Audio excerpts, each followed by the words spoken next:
Hey everybody, it's Brian, and welcome back to the shop. So today we're going to talk about another safety feature, and that's the featherboard.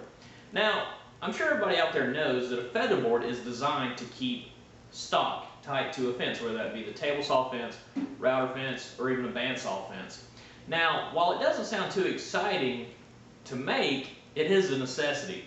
But what I want to show you today is how to make one that'll fit any style of miter slot. Now I'm sure, as you know, that miter slots come in two basic configurations.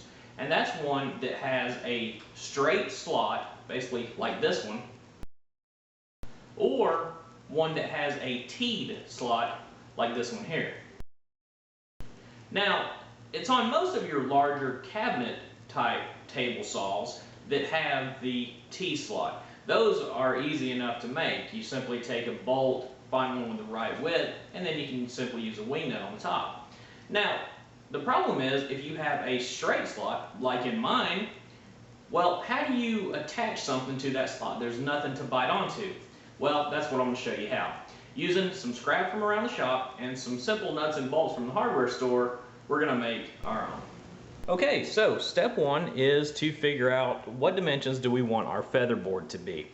Now, if you started with a piece of just say 1x material, in other words 3.5 inches, that's probably good for most applications. After all, when we use a featherboard, it's generally only to hold smaller stuff, usually less than 2 inches or so, tight to the fence.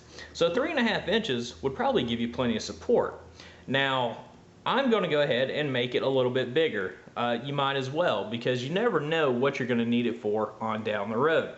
So, starting with a 5-inch board right now, the next thing we want to figure out is at what angle do we want it to meet our fence or the stock that we're going to be pushing through. Here you can see I've got it set at 45 degrees. Now, on a board that's 5 inches across like this, at 45 degrees when we cut it, you can see that we're close to 7 inches there, which is a lot of contact surface. Now, this sounds great at first glance. However, few things we need to keep in mind. One, when we go and mill our piece to fit into the miter slot, it needs to be much longer. Now that's not a real issue, but the second issue is that the hold downs from the miter slot are going to be further away from the blade because we're at such a steep angle. What I prefer is about a 30-degree angle, which is going to be something like this right here. Now what this allows me to do is still have plenty of contact surface, but it moves our hold down much closer to the blade. In other words, making it much more stable and much safer to use. So what I've done was simply taken my bevel gauge here and I've marked my line at 30 degrees. Now I've also placed the board basically in line with the saw blade, and I've adjusted it to where it is 30 degrees to the fence. So what I want to do is come back to the miter slot and just eyeballing it where it basically needs to be, I drew a line. Okay, what that's going to represent is how close this board can get to the blade. What we're going to do is basically route a couple slots in here for our adjustment. So the next step is to figure out, well, how much adjustment do we actually need? Now, again, we're using this primarily for smaller stock, so we probably don't need too much adjustment. But what I've come up with is about 2 inches, and it doesn't have to be exactly precise, and of course your needs may vary. But what I'm doing is basically going from where our cut line is going to be over to the saw blade here, and at about 2 inches I'm going to go to the other side of the miter slot and simply make another line. This is where we're going to route our grooves. Now, with that being said, I'm not going to cut this piece out just yet because we're going to use the router table, and the longer the stock is and the more square it is, the easier that routing operation is going to be. Now before we actually use the router table, what I'm going to do is basically remove the bulk of the material here on the drill press. Saves a little wear and tear on the router and the bits. So what I did was simply, using a combination square, I laid out lines on both sides. I came in about 5/8 of an inch, allowed for 1/4 inch, which is going to be the size fastener that we're going to use, And of course, using our starting and stopping points, we're going to simply drill this material out, then go back to the router table and actually clean it up.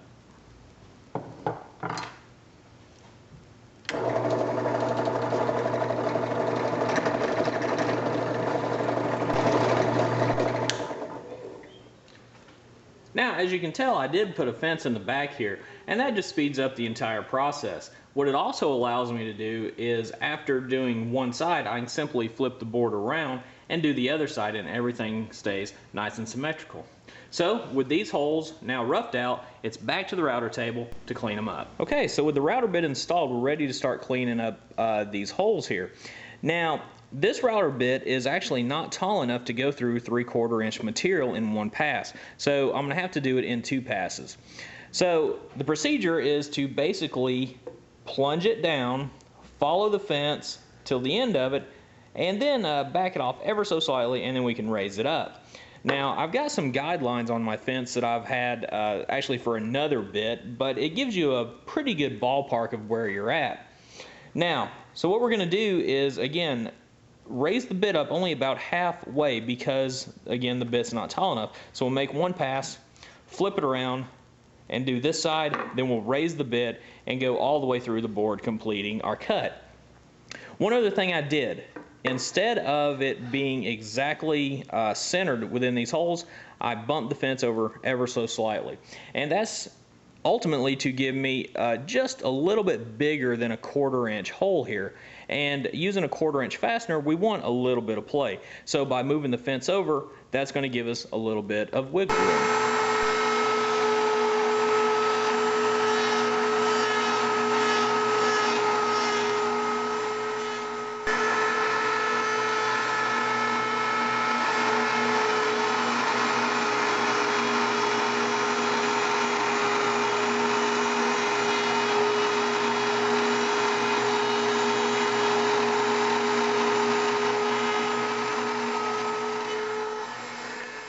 Now, you probably noticed on that second pass, I was actually going this way. And that's because on the first pass, we were cutting this edge, and the way the router bit is turning, you want it to, you basically want to go against the direction of the bit. If you're going with the direction, it can grab and throw it away from you.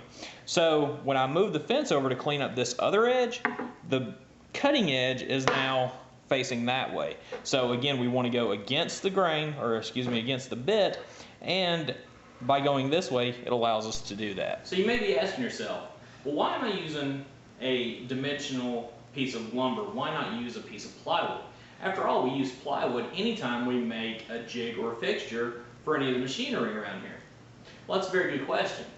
And the reason is, basically, plywood, of course, is made from laminated pieces of wood, okay? But every other piece is perpendicular to the piece in front of it, meaning that the grain is running this way on one, the piece directly below it is running the opposite way, and so on.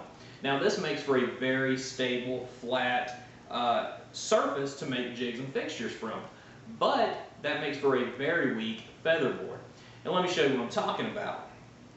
If we look at a piece of 3/4 inch plywood like this, and let's say it's a 7-ply plywood, given the benefit of the doubt, that means there is a maximum of 4 layers running perpendicular together. The other 3, of course, will be running cross grain. So what that means is, instead of having a 3/4 inch thick piece, we now only have, you know, give or take a 1/2 inch, probably a little less, of material holding our stock to the fence. So what about the other grain? Well, the other grains are running, obviously, like I said, perpendicular to it. And so we wind up with something like this. And this is a very archaic model, but you can kind of get the idea here. And what I did was I planed a piece down, and I cut little slots in it, basically like a miniature fingerboard. Now, the grain is running this way, okay, which makes for a very weak joint. So if we were to have a featherboard like this clamped to our table, and we start to run a board through, well, as you can see, it's going to simply break off. And that's not what we want. So that's the reason we're not going to use plywood, and under no circumstances should you ever use OSB or particle board.